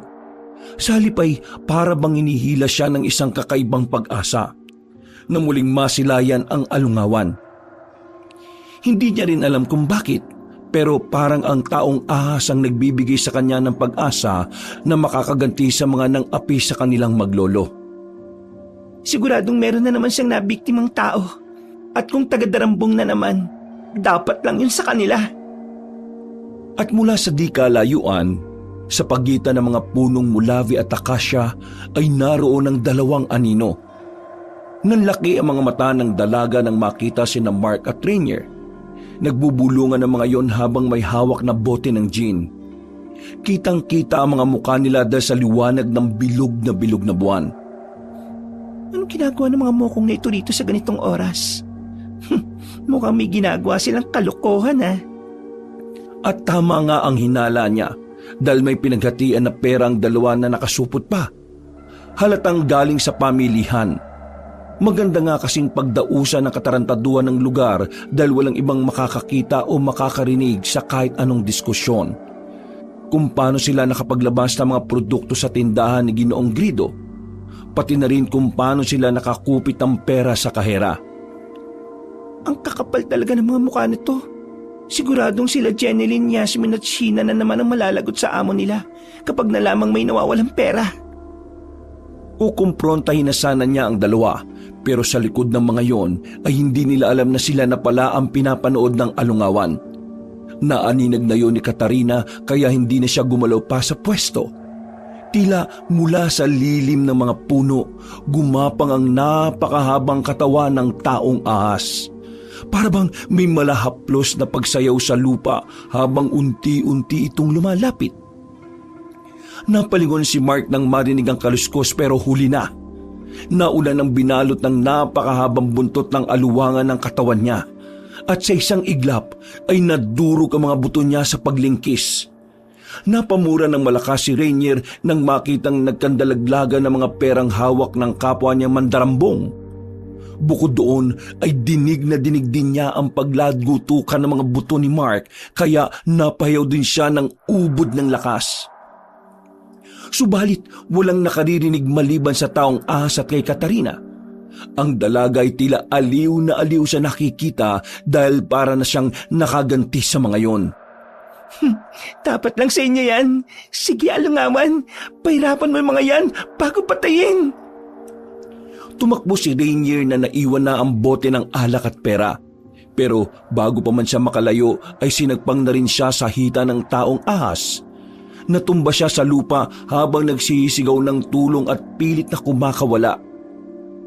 Pero tila bingi ang gabing yun dahil natatabunan ng tunog ng kagubatan ng pagsigaw ng lalaki. At doon sinimula ng alungawan ang barahas nitong pag-atake. Pinagkakakalmot, kinagat sa tiyan at sinira nito ang mukha ni Rainier na walang kalaban-laban. Sinubukan pang kumawag-kawag ng lalaki pero wala rin siyang nagawa. Katulad ng nangyari kay Mark ay nilamon din siya ng taong ahas at pagkatapos ay sakayon umungol na umaalingaw-ngaw sa buong kakahuyan. Sinundan ito ng alulong ng iba't ibang uri ng hayop sa gubat pati na rin ng mga aso sa malalayong kabahayan. At kitang-kita ni Katarina ang mga pangyayari habang nasa likod siya ng mga puno. Natatakot man pero nangibabaw din ang saya niya dahil sa wakas ay naiganti na rin niya si Lolo Aidenko laban sa dalawang lalaki. Tama lang yun sa kanila. Salamat at meron ng nagiganti para sa amin ni Lolo. Natigilan na siya nang mapalingon sa gawin niya ang halimaw. Mabuti na lang ay kagad siyang nakapagtago na pagkalaon ay dali-daling tumakbo pa uwi ng bahay. Sa kabutihang palad ay hindi siya sinundan ng alungawan. Nakatulog siya ng matiwasay dahil talagang nakontento siya sa nasaksihan kanina. Kinabukasan ay kumalat nga kaagad ang balita na nawawala sina Mark at Rainier. Bukod doon ay galit na naman si Ginoong Gredo dahil nga nawawala na naman ng pera at produkto ang kanyang tindahan. Inawas tuloy sa mga kaherang sina Jeneline, Yasmin at Sheena ang pera. Kaya iyak na naman sila ng iyak sapagkat mababawasan na naman ang kanilang kikitain. Si Katarina naman ay walang imik sa mga nangyayari. Pero sa kaloob-looban niya, masayang-masaya siya dahil namatay na ang nananakit sa kanyang lolo. Napansin nga ni Mang Aidenko ang kasiyahan ng apo. Kaya habang nagtatanim sila ng talbos sa likod ng bahay, ay kinausap niya ulit ng masinsina ng dalaga. Apo, parang masaya ka yata ngayon. Opo, Lo. Masayang-masaya po ako. Sobra. Kahapon lang parang galit na galit ka. Maganda po kasi ang tulog ko eh. Sobrang mahimbing po, kaya pagkagising ko, ang sarap ng pakiramdam. Nabalita mo na ba yung nangyari, ha? Kalat na kalat ngayon sa buong baryo. Nawawala raw sina Mark at Rainier. Talaga po? Tapatin mo nga ako, Apo. May kinalaman ka ba sa pagkawala nila? Lolo naman, bakit naman po ako kaagad ang naisip nyo? Dinig na dinig ko yung sinabi mo kagabi pagkatapos nila akong pagbuhatan ng mga kamay. At hindi lang ako ang nakarinig, Katarina, kundi yung ibang mga taga-baryo rin, lalo na si Vicky. Ano naman po kung magsalita ako ng ganun, Lo? Natural lang naman po yun dahil sinaktan nila ako. Wala po akong kinalaman sa pagkawala ng dalawang mokong na yon, no? Dapat lang sa kanila yon kung ano man ang nangyari sa kanila.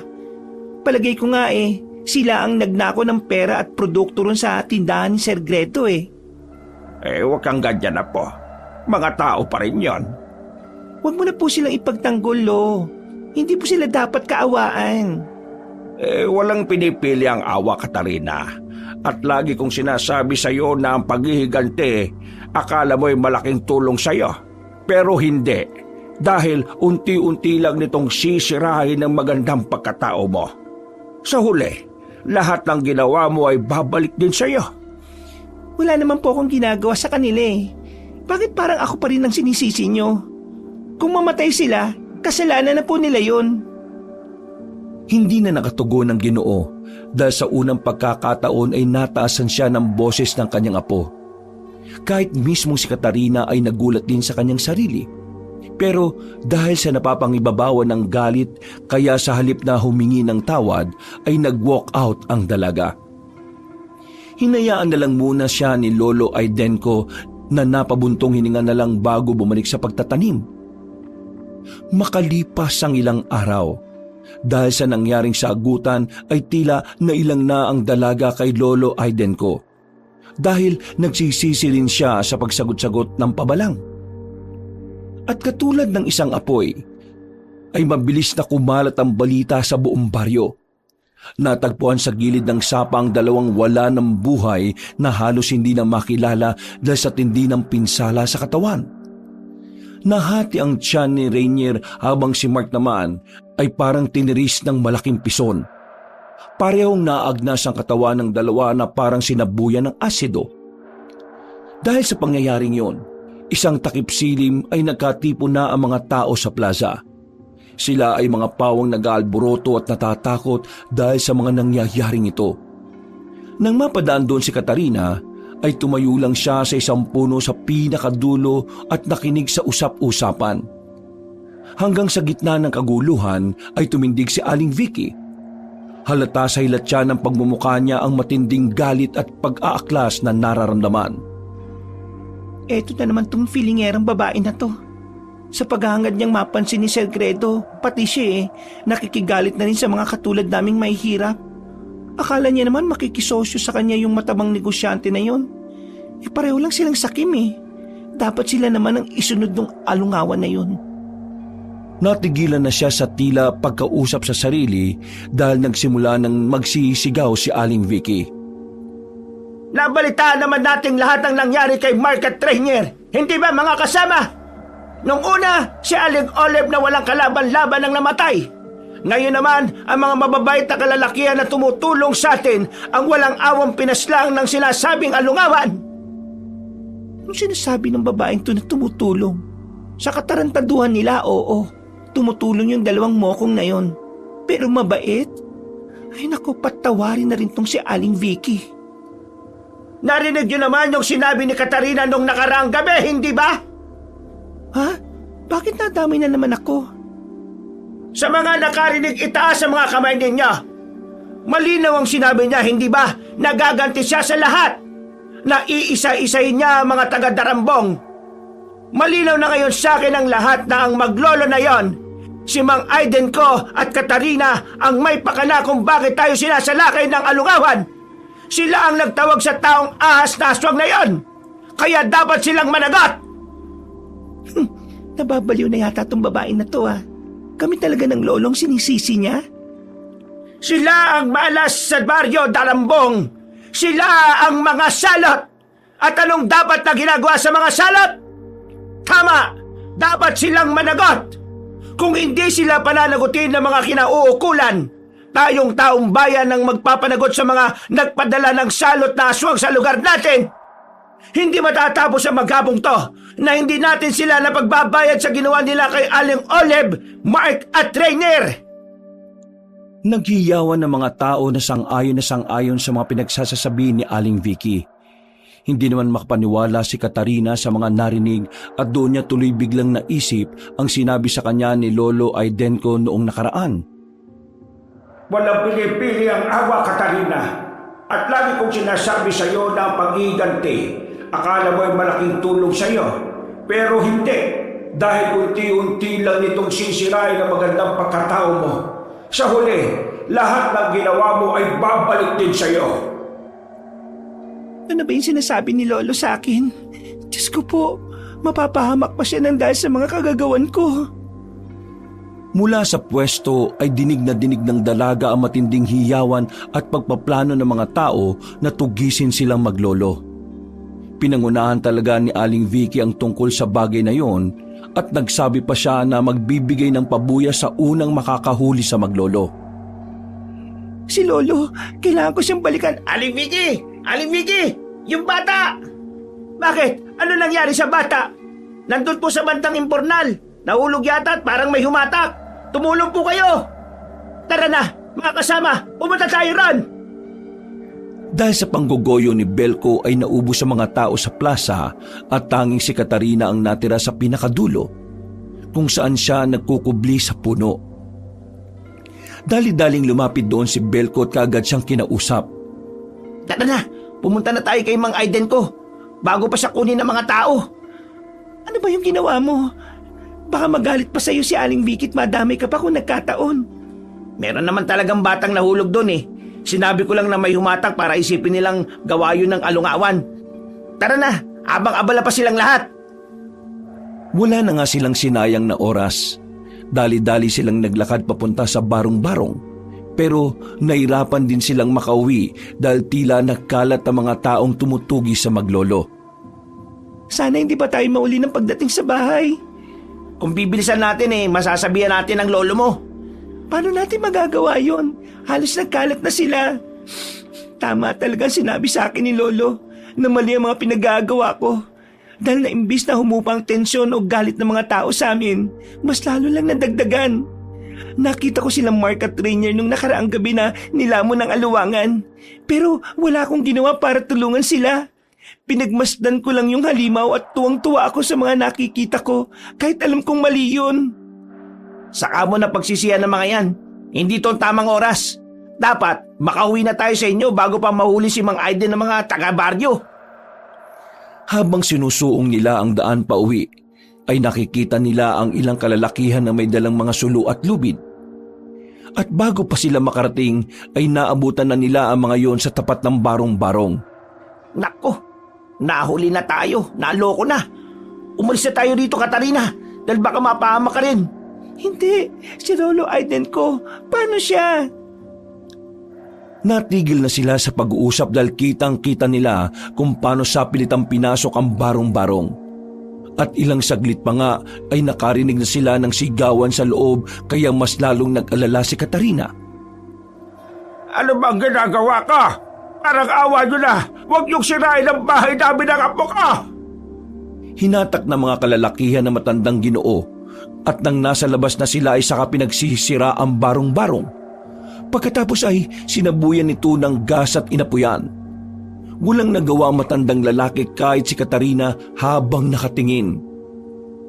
At pagkatapos noon ay pinagtulungan ng bugbugin ng matandang lalaki na walang kalaban-laban. Tumigil lang sila nang makitang dumugo na ang ilong noon. Katarina, huwag kang pupunta ron. Mapapahamak ka rin. Wala akong pakialam, Belko. Sasaktan nila si Lolo. Bitiwan mo ko. Pakiusap. Hindi na nga nakatiis si Katarina sa pananakit na ginagawa sa kanyang lolo. Nagpumiglas siya at tumakbo para sa klolohan ng matandang lalaki. Dahil doon ay nahuli nga sila pareho at walang nagawa si Belko para sa klolohan sila. Tumakbo ang lalaki sa malayo para humingi ng tulong kay Officer Halili. Nilagyan ng piring sa mata ang maglolo. Tinalian ng mga kamay at isinakay sa kariton. Umiiyak lang si Katarina habang niyayakap si Lolo Aiden ko at humihingi ng tawad. Lolo, sorry po sa mga ginawa ko. Mas pinalala ko lang po yung sitwasyon natin. Sorry po talaga, Lo. Ayos lang apo. Hindi na importante sa akin ang mga ito. Ang mahalaga ay napagsisihan mo ang mga nangyari. Magiging ayos din ang lahat.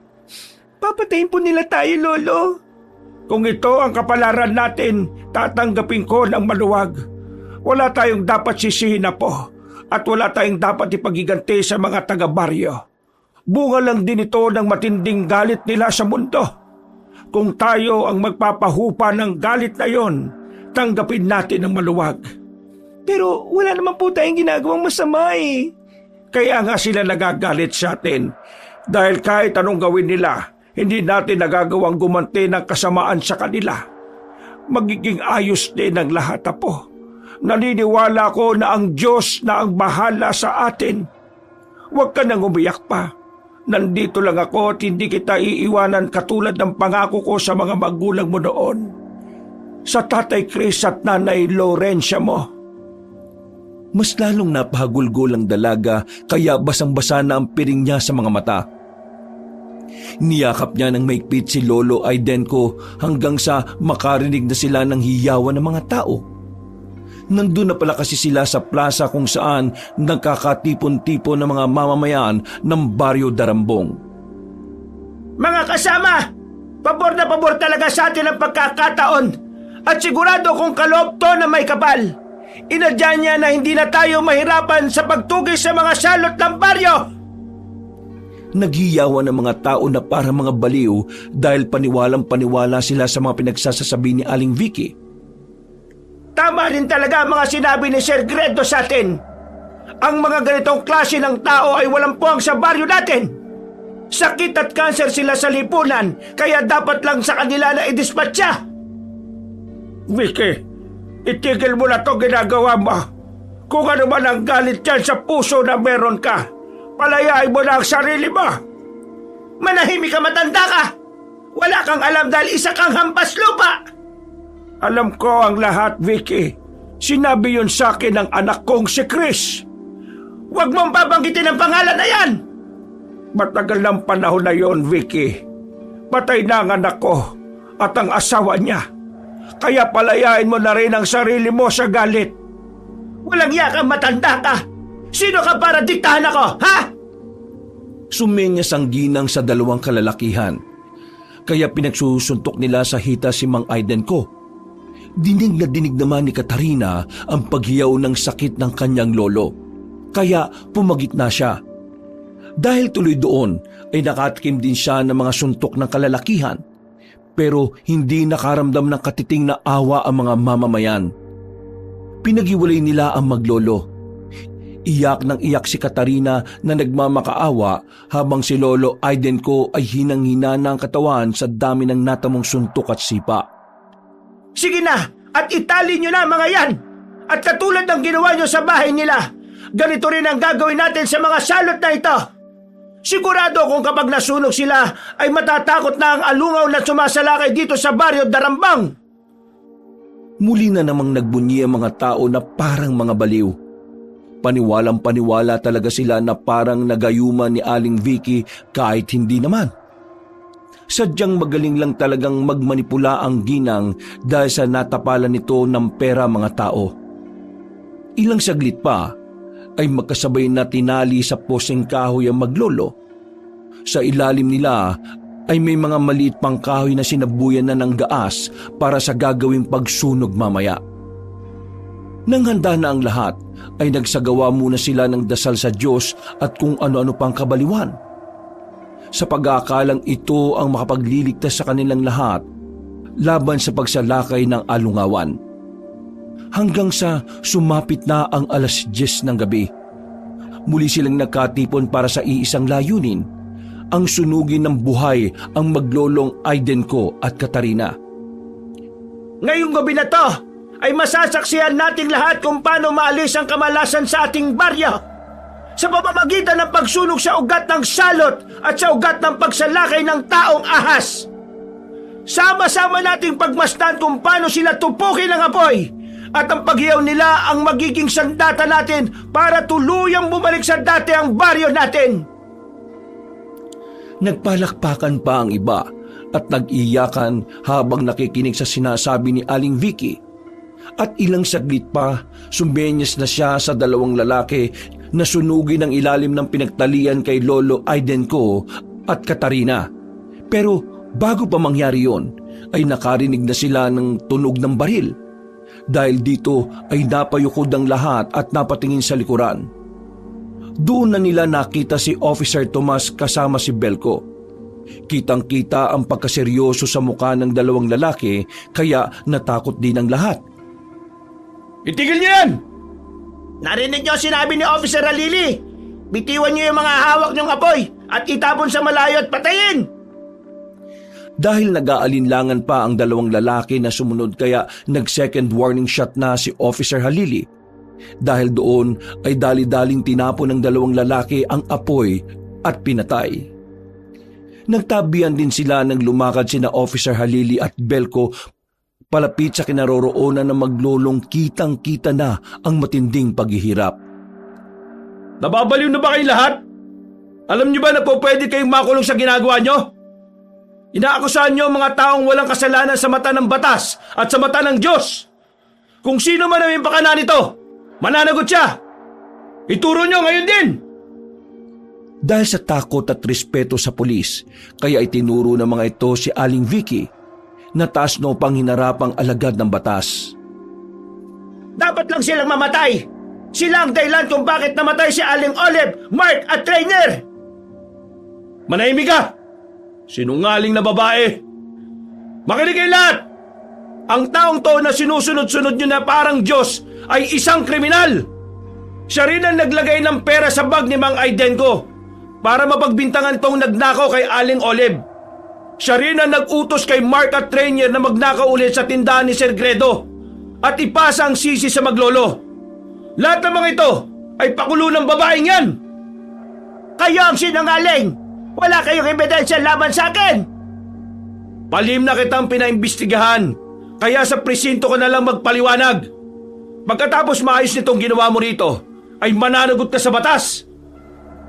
Nang marinig ni na Jeneline, Yasmin at Sheena ang tungkol doon, ay nagulat sila. Nagsisisi rin sila dahil sa pagbibintang sa kaibigan nilang si Katarina na wala naman palang talagang kasalanan. Bukod dyan, makinig kayo mabuti, mga mamamayan ng Baryo Darambong. Nakahanap kami ng impormasyon at may testigo kami, si Alfonso, na dating tindero sa tindahan ni Ginoong Guido Sugapos. Kaya itigil nyo na ang kaibangan nyong ito dahil walang kinalaman sina Mang Aiden ko at Katarina patungkol sa alungawan. Hindi kami naniniwala sa'yo! Ikaw ang dapat hindi paniwalaan ng mga tao. Kriminal ka na pinapasa sa ibang pagkakasalang ginawa mo. Dumating pa ang dalawang pulis na sina Officer Tia Usas at Officer Kabunok at pinusasa na si Aling Vicky.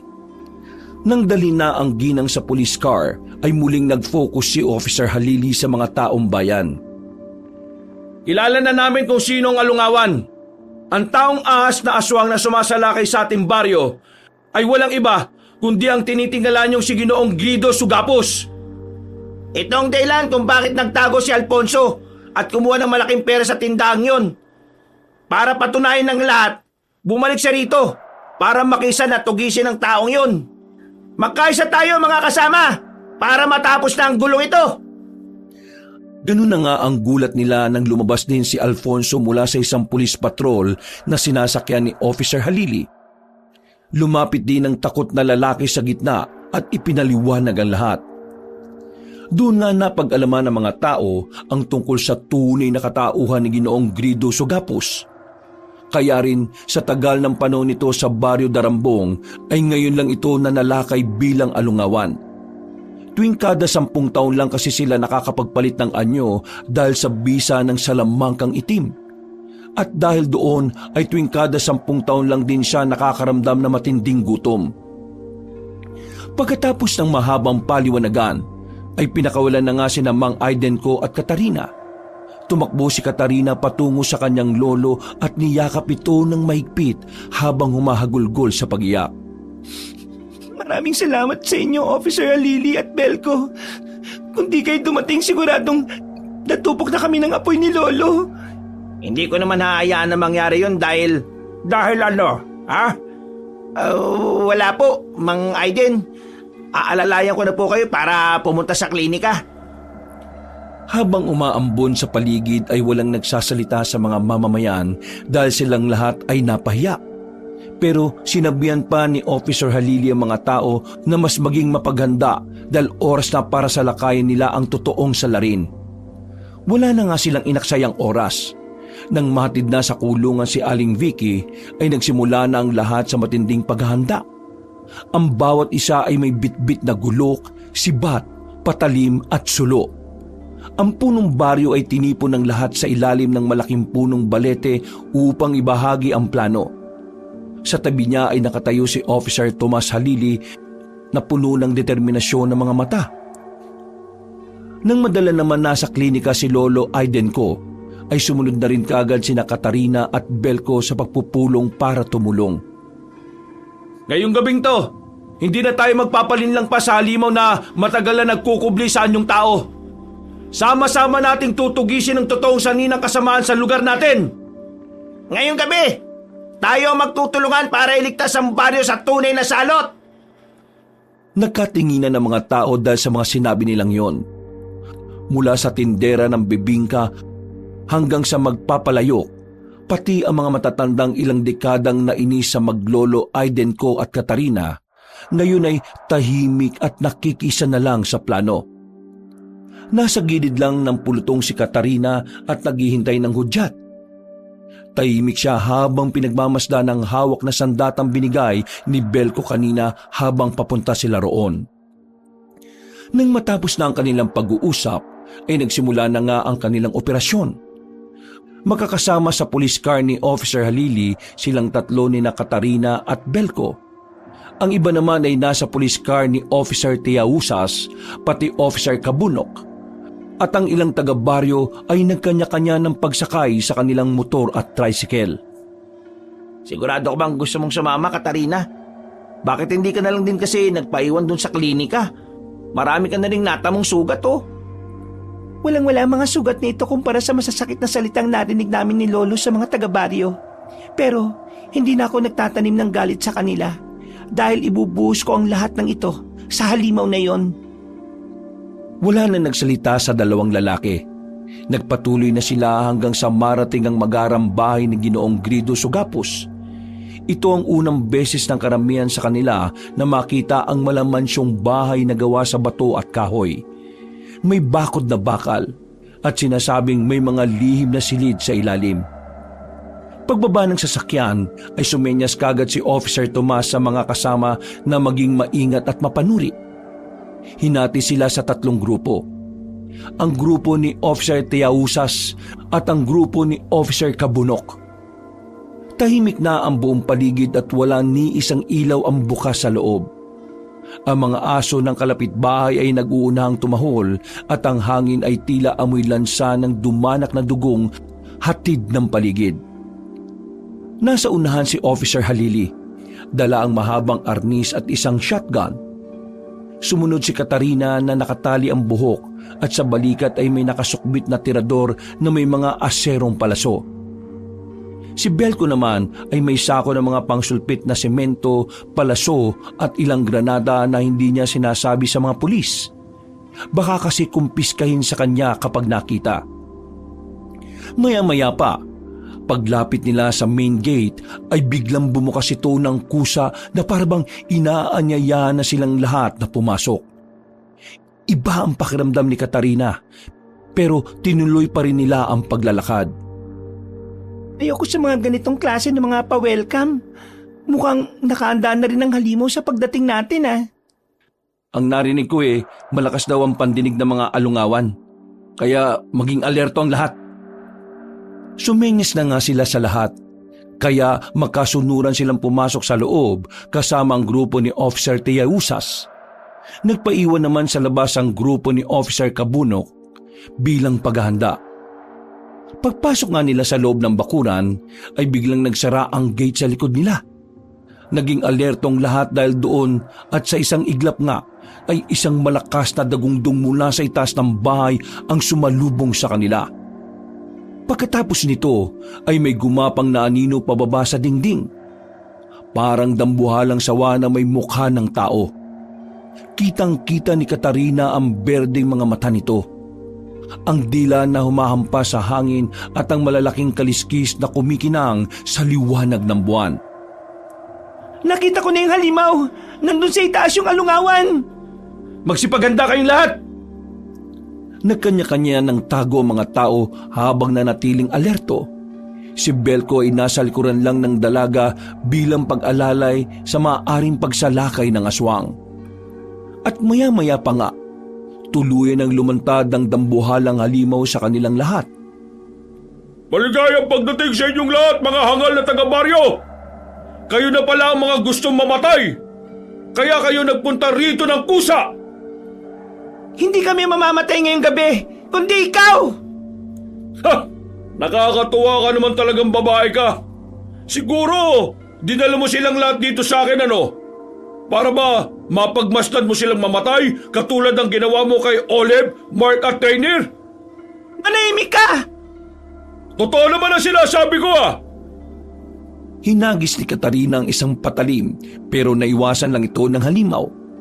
Tumalon mula sa pader si Ginoong Grido na ngayon ay buong anyong alungawan. Nagulat pa nga sila dahil halos 7 talampakan na ang haba niya at ang katawan ay parabang nahahati sa 3 seksyon na may leeg at ulo ng tao. Katawan ng ahas at buntot na may 3 tinik. Masyado ka mainipin ah! Iisa-isahin ko naman kayong lahat pero ihuhuli kita, babae! Ang dami mong sinasabi, halimaw ka! Sugod ang mga kasama! At huwag siyang hayaang makaporma! Unang umatake si Officer Halili. Tumalon siya paabante at tinarget ang tiyan ng halimaw gamit ang kanyang arnis. Tumama ito pero tila wala lang nangyari. Humalakhak lang ang aswang na parang demonyo habang umiiwas-iwas sa pag-atake. At sa isang iglap ay hinampas siya ng buntot ni Ginoong Grido. Nasalag niya naman ito pero tumilapon pa rin siya hanggang bumangga sa pader. Mabuti na lang ay hindi tumama sa kanya ang patulis na buntot ng halimaw. Parang nag-iba na ang itsura ng alungawan. Tama ka! Dahil sa tuwing makakakain kami ng sariwang karne at dugo ng tao, ay malaking pinagbabago ng katawan namin. Dahil sa dami ng dinala mong pagkain, tiyak na malaking pagbabago mangyayari sa akin. Salamat sa iyo, babae! Mamamatay ka! Agad pumana si Katarina gamit ang tirador. At sa kabutihang palad ay tumama ito sa kaliwang mata ng aswang. Umalingaw-ngaw ang malalim nitong sigaw habang umiikot ang katawan sa galit. Hindi ito inaasahan ni Ginoong Grido dahil sa buong akala niya ay napakahina ng dalaga. Walang iya ka! Pagbabayaran mo to! Ang dami mong sinasabi, pangit na aswang! Etong sa'yo! Kung saan-saan ka nakatingin eh!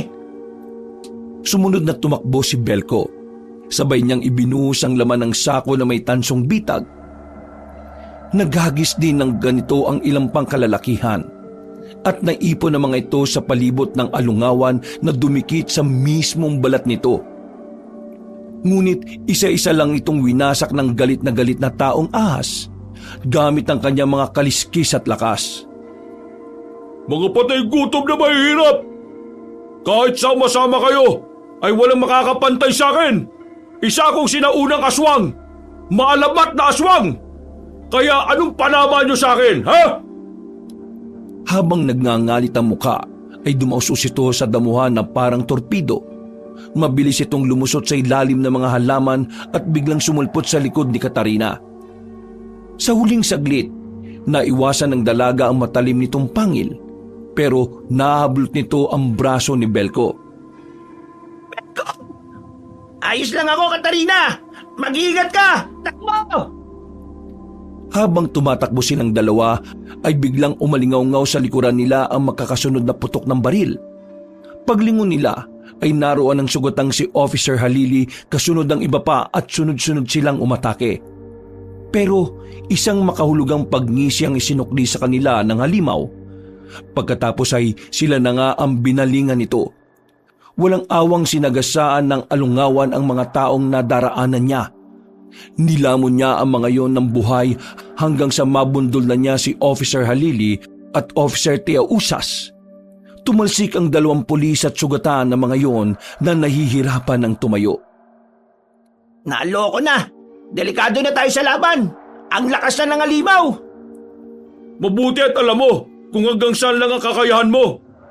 Mga wala kayong kwentang nilalang, kaya dapat lang namamatay na kayo lahat! Pasalakay na sa kanila ang alungawan nang biglang umalingaw-ngaw ang isang malakas na putok na sinundan ng pagsabog. Nagulat sina Katarina at Belko habang napapayukot. Nang mapatingin sila sa kinaroroonan ng mga pulis, ay hindi naman nila nakitang ang mga yon ang may gawa ng pag-atake. Sa isang kisap mata, matapos mawala ang makapal na usok, ay biglang sumulpot si Lolo Aidenko. Kasunod sina Officer Kabunok at ang iba pang mamamayan. May dalang matandang Ginoo na kakaibang sandata na walang nakakaalam kung saan galing. Ano yan, Lo? Nakita ko ito roon sa klinika at meron akong naalala na ginagamit namin noon para pumatay ng ahas. Gamitin mo na to, Belko, dahil nanghihina pa rin ang katawan ko eh. Pagkakuha ni Belko sa nasabing sandata, ay matapang na siyang tumindig at hinarap ang galit na sa Ginoong Grido. Puno ng galos ang katawan ng alungawan dahil sa ginawang pagtama ng nasabing sandata sa kanya. Papatay ko talaga kayo lahat at pahihirapan ko muna kayo bago mangyaring kainin. Nagpapatawa ka ba? Ikaw talaga halimaw oh. Ikaw ang mamamatay dito at hindi kami. Sabay-sabay na ngang sumalakay ang lahat sa aswang. Pagsugod ni Officer Kabunok ay tumama sa tagiliran ng aswang ang matalim na kutsilyo. At dahil sa may bahid ito ng asin at holy water na dala rin ni Lolo Aidenko, nagsimula yung umusok at uminit na lalong ikinainis ng halimaw. Ang sakit! Ano yung tumama sa akin? Mga kutong lupa kayo! Bakit hindi ba kayo magkandamatay? Walang halimaw ang hindi natatalo ng taong may paninintikan. Sumalakay na kayong lahat at gamitin niyo ang mga asin na ibinigay ko kasama ang holy water. Bumangon si Officer Halili, Officer Tiausas at iba pang daguan. Nang makuha na nga nilang asin at holy water ay wala na nga silang inaksayang oras. Makinig kayong lahat mga kasama! Ang iba ay mag-focus sa mata at ang iba naman ay sa bituka. Kami na ni Katarina ang bahala sa bituka. Sugod na! Tara! At magkakasabay na nga silang umatake sa tila kinakabahang aswang. Pinana ng 3 officer ang mata ng taong ahas habang ang ilan ay muling naghagis ng trap sa buntot hanggang sa hindi na makagalaw ang kalaban.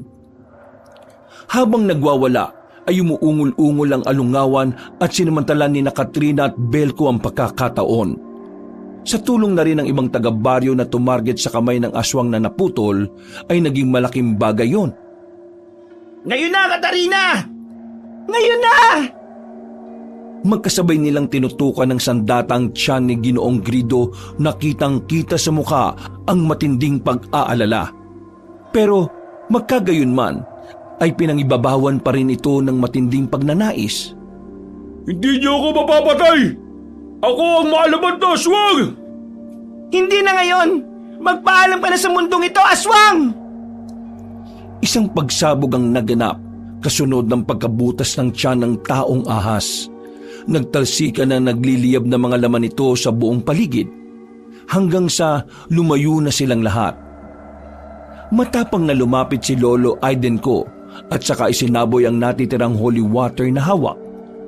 Ilang saglit pa ay nagliyab ang katawan ni Ginoong Grido. Ang balat nito ay nangitim at bumula, habang ang kaliskis ay isa-isang naglaglagan sa lupa. Sumisigaw ito ng sumisigaw na parang naghihinagpis na demonyo hanggang sa tuluyang bumagsak at matupok ng apoy. Nang makita nilang lahat ang nangyari ay nakahinga sila ng maluwag sapagkat tapos na rin sa wakas ang kalbaryong kinakaharap ng buong baryo Darambong. Sa sobrang tuwa naman ay napayakap na lang ng maigpit si Katarina kay Belko. Ikinagulat ito ng binata pero ikinatuwa niya na rin ang pangyayari. Mukhang aliw na aliw ka sa pagyakap sa apo ko, ha, Belka? Lolo. Anong lolo? Ay, ang ibig ko pong sabihin na Mang Aiden po pala. Lolo naman, huwag mo naman lokohin tong si Belko. Gusto ko lang talaga po siyang yakapin dahil tuwang-tuwa ko at masaya. Ay nako, umayos kayong dalawa ha. Nung nakaraan lang kuya-kuya pa ang tawag mo sa kanya, pero ngayon Belko na lang. Oo, si Lolo naman talaga. Dahil doon ay tila nakaramdam ng pagkailang ang dalawa, pero hinayaan na lang din nila ang sitwasyon. Matapos ang sagupaan, ay lumapit ang mga taga-baryo sa maglolong Aidenko at Katarina. Nagulat naman ang dalawa na walang kamalayan sa nangyari, lalo na nang makita nilang nag-iyakan sa paghingi ng tawad ang mga tao sa kanila. Ngumiti naman si Lolo Aidenko at pinagmasdang mabuti ang kanyang apo kung ano ang magiging desisyon nito. Dahil doon ay hinarap ng dalaga ang mga taga-baryo Darambong. Inaamin ko po nung una galit na galit talaga ako sa inyong lahat. Lalo na nung naniwala kayo sa mga paratang sa amin ni Lolo. Gusto ko magiganti sa inyo. At nang mangyari yung pagkamatay nila Aling Olive, Mark at Rainier, aaminin kong nakaramdam ako ng tuwa. Pero nagsisisi rin ako pagkalaon.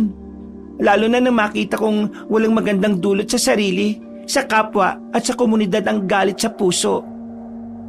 Dahil sa kay Lolo Aiden, ginamit siya ng Diyos para matuto ako ulit magpatawad. Kaya, pinapatawad ko na po kayong lahat sa lahat ng mga ginawa niyo sa amin. Ganon din, ako'y humingi ng tawad kung nakapag-isip man ako ng hindi maganda laban sa inyo. Sana po'y patawarin niyo po akong lahat. Habang nagiiyakan ay isang masigabong palakpakan ang narinig mula sa mga tao. Pagkatapos ng pangyayaring yun ay nagpasya ang punong baryo at mga mamamayan sa tulong ni na Officer Halili, Officer Tea Usas at Officer Kabunok na isikreto ang mga nangyari. Ang mga ari-arian ng negosyanteng Alungawan ay napunta sa mga mamamayan dahil wala naman itong ibang kaanak. Dahil doon ay nakapagpatayo ng bagong bahay sina Lolo Aiden ko at Katarina. Mas gumanda ang buhay ng mga taga roon. Katulad ni Belko na ngayon ay nandidigaw na sa dalaga. Samantalang si Aling Vicky naman, matapos makulong sa mga krimen na kanyang ginawa, ay naisipang magpatiwakal mismo sa piitan. Sinubukan pa siyang isalba, subalit sa kasamaang palad ay hindi na niya talaga nakayanan. Dito nga ay mas napatunayan ni Katarina na walang puwang dapat sa puso natin ang galit at paghihiganti. Dahil kapag nilamon tayo nito, ay siguradong tayo rin ang mananagot sa huli ng ating buhay. Wakas.